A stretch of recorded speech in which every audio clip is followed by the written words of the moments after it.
Hey there, my friends. It's Patrick from Stop Doing Nothing. And today we're going to talk about some of the good things that actually came out of the pandemic. And I say that like the pandemic had a start point and it had an end point. And we really know that if you're a science person, it doesn't have an end point. But that doesn't really matter because we're all great human beings. We're all going to keep on learning and growing. So stay tuned as we talk about 5 of the great things that came out of the pandemic here at Stop Doing Nothing.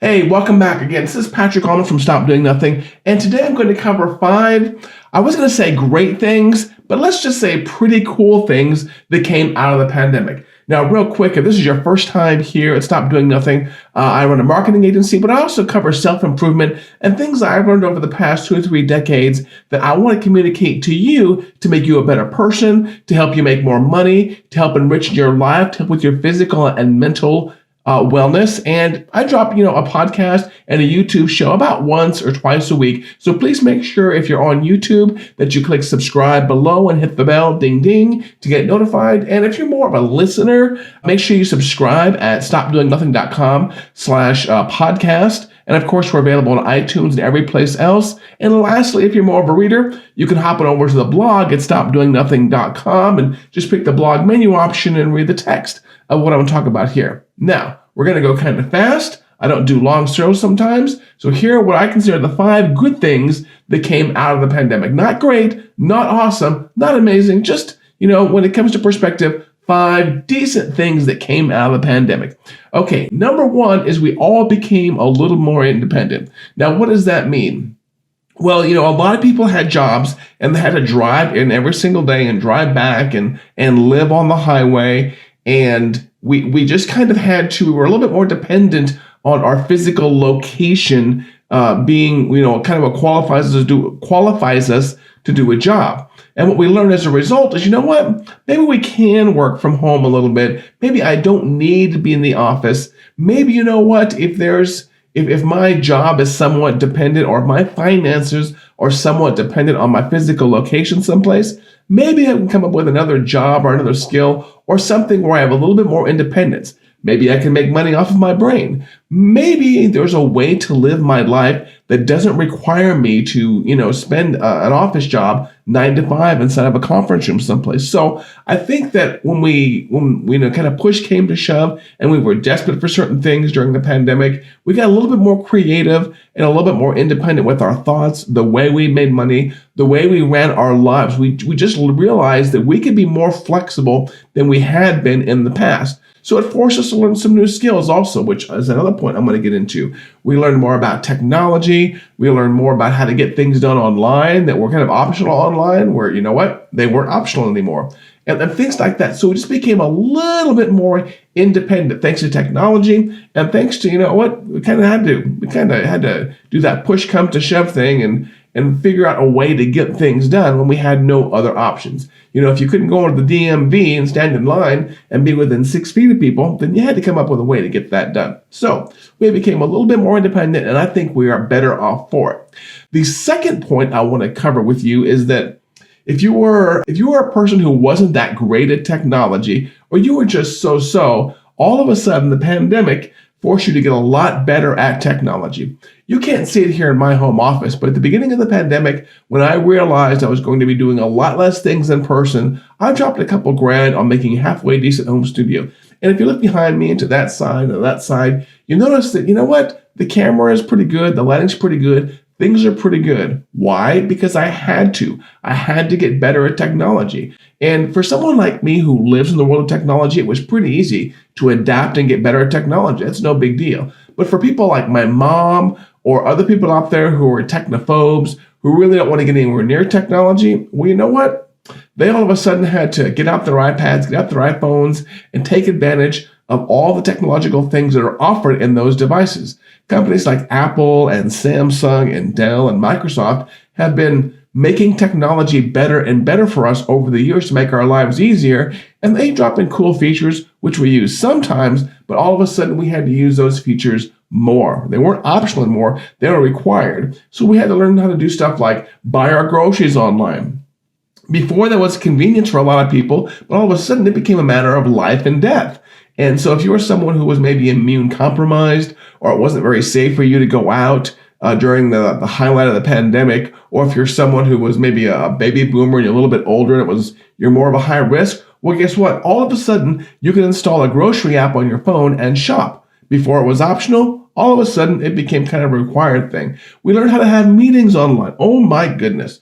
2020 and 2021 were the year of Zoom and Microsoft meetings and Microsoft online Teams and Google meetings. Man, that stuff was optional before, but all of us got really good at Zoom all of a sudden in the beginning of 2020. I haven't checked Zoom stock recently, but I would imagine they are doing pretty good because all of a sudden you're getting invites to this thing called Zoom that you had never installed before. Had to install it, had to get good at it, really good and really fast. We also learned to do stuff like scan documents and send them online, pay our bills online. Now, for those of you who are very tech friendly, you'll know that we could do these things before 2020. Those weren't hard if you're a person who lived in technology, but all of a sudden they became less of an option and more of a, we have to do this kind of thing. So if you had to scan a legal document, and in the olden days, you might go to Kinko's, make a physical copy of it, and mail it to someone. Well, you know what? What if it's just not safe for you to get out of the house?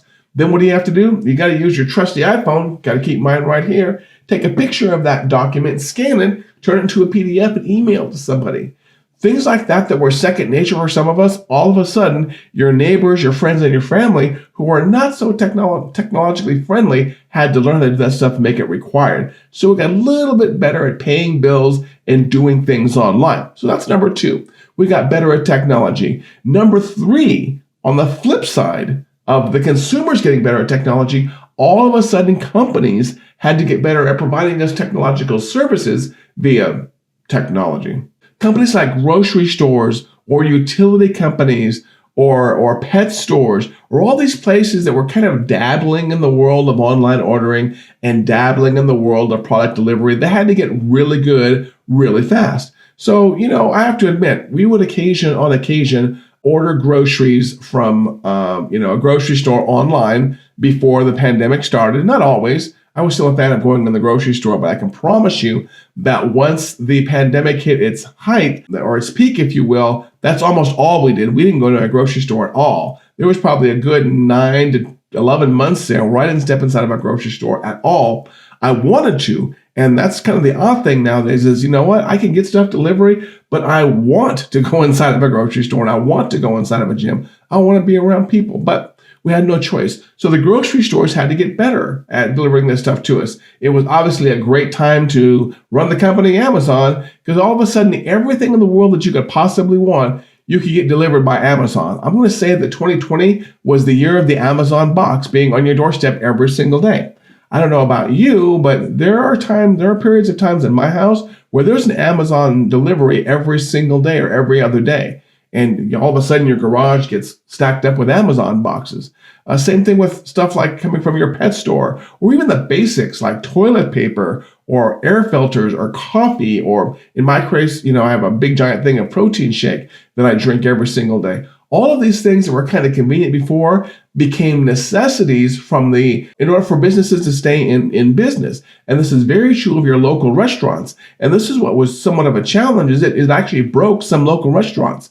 When you do food delivery, there is not a lot of margin there. So when you account for the overhead of the kitchen and the overhead of the delivery company and the overhead of the delivery driver, all of a sudden the margins get very thin and some companies folded as a result, which was very unfortunate out there. However, the ones that did adapt and the ones who, they had to bump up their prices a little bit, they did adapt, they did overcome, and they are still in business, which really warms my heart. But companies basically had to get better at technology, adding delivery services. In the world of things like DoorDash, food delivery, I'm sure that took off like a balloon. All of a sudden now, we have a whole new industry, which was just dabbling before, but we have a whole new set of people that maybe have lost their job someplace. Well, now they can get into something like DoorDash and they can deliver food for these companies that all of a sudden have a high demand for food delivery.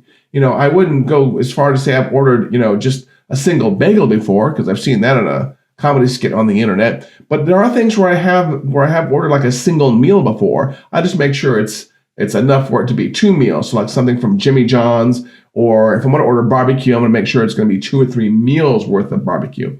So that was number 3, is that companies had to get better at delivering technological services to us. I'm going to say number 4, and this is one that we can all question due to our political and our religious leanings. I think that there is a group of people, or I'm not going to say sect, I'm going to say a subset of people out there that all of a sudden became a little bit nicer and a little bit more understanding towards each other. As you all know, whether it's online or offline, there are times right now where we are fighting online and we're fighting offline about pandemics and requirements and all that stuff. And a lot of it is political, some of it's religious. But for a lot of people, and I have to say, I believe I'm one of these, I really don't care. You know what? It's a pandemic. I don't want to get sick. I'm doing whatever I can to not get sick. And I'm a little nicer to my neighbors and my friends and family, because we're all going through some stressful shit right now.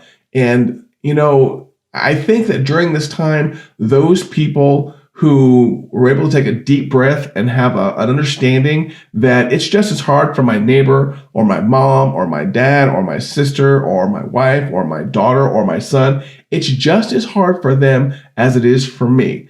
And whether or not I like their political beliefs, I'm going to be a little bit kinder to them. And to tell you the truth, it kind of reminded me a little bit of Christmas when, all of a sudden we're a lot nicer to each other during Christmas.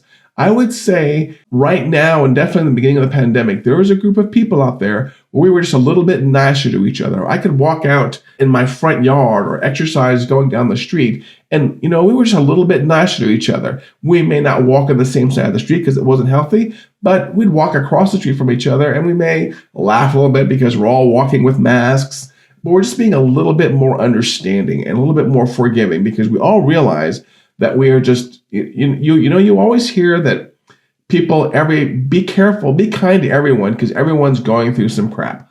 Oftentimes that crap that everyone's going through is hidden, it's buried. I don't know what my neighbors are going through, but you know what? For 2020 and 2021, I am pretty sure they were in the same pandemic that I was in. So I knew some of their crap. So yeah, it felt a little bit like not Christmas time in the giving way, but the fact that we were just a little bit nicer to each other, because it's either that or we yell and scream, we claw each other's eyes out. So that's number 4. You may or may not agree with me. I just thought there was a group of a subset of the human race that was just a little bit nicer to each other, because it's just so hard to cope with what we had to cope with. And number 5 here, the last one, and this is one of my favorite ones. I'm going to scroll down my notes here.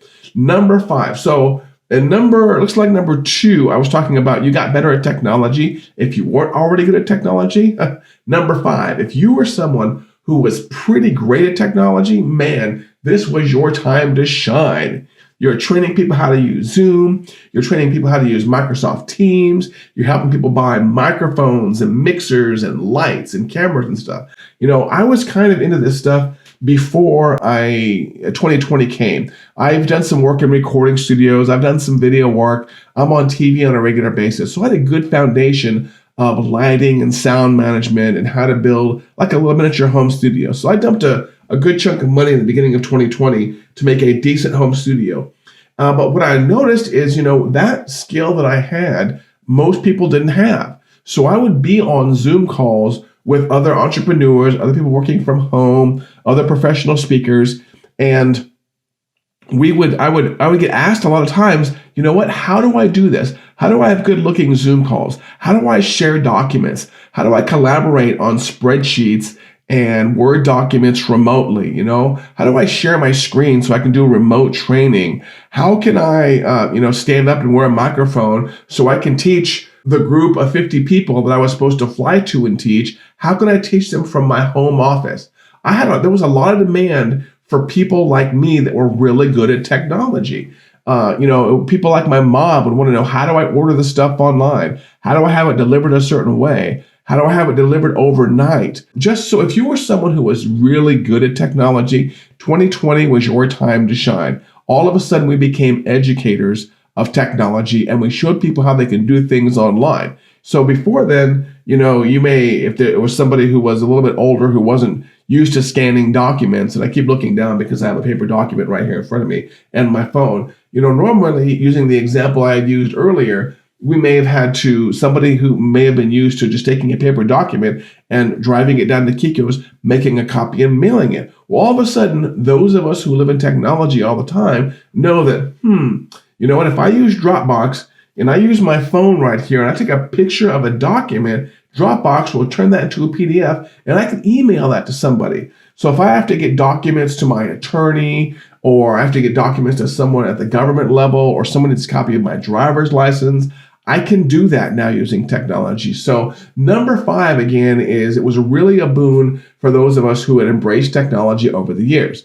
If you know anything about me, you know that I've just been a tech geeking nerd person since probably the age of 9. And, I'd say the truth, probably even before then. But it's just my world. I just eat and breathe and live technology. And I will buy anything in the world that has the Apple logo on it. I drank that Kool-Aid a long time ago. So number 5, again, was a chance for us to sign. So as a quick recap for those of you who may be watching here towards the end, number 1, we became more independent and we learned some new skills, which kind of was a good thing. Not a great thing, but was a good thing. That was our first good thing to come out of the pandemic. Number 2 is you got better at technology. Not quite the same thing, but you got a little bit better at technology when you basically had to be forced how to learn to do things when before they were kind of optional. Number 3, the companies and the governmental organizations and the service providers got better at technology also, using that technology to deliver solutions to us, because we were told to stay at home and hide under the cabinets and not go anywhere when it came to technology.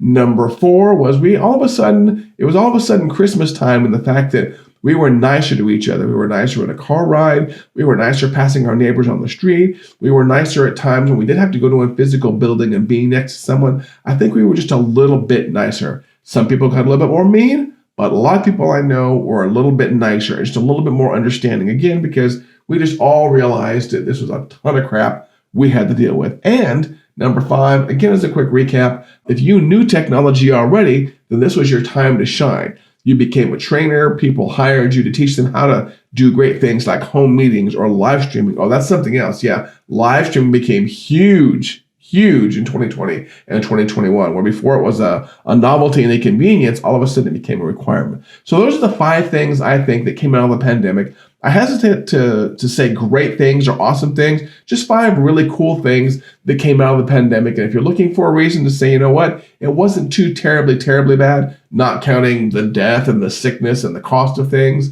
here are 5 things that if we made it through there, we kind of came out a little bit better on the other end.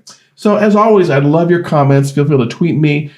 Twitter account is at Patrick Allmond on Twitter there. You can always obviously Facebook me or Instagram message me. I'm not hard to find. I'm Patrick Allmond everywhere. And as always, if you're listening to this on iTunes or any kind of podcast platform, do me a favor and leave us a rating. Hopefully a 5-star rating. And if not a 5-star rating, then maybe just message me or text me and let me know why you didn't think it was a 5-star show. And if you're watching this on YouTube, as always, click the subscribe button below. I'm not sure on my screen if it's going to be over there or if the subscribe button right there or right there, but somewhere down there on YouTube, there's a subscribe button and a little bell to click on to get notified when a new YouTube show comes up. Again, this has been Patrick Allmond from Stop Doing Nothing. As always, I wish you peace, love, and hopefully this has been educational for you. And make sure you watch the next show or, one of the 120 previous shows we've done. As always, take care and have a great day.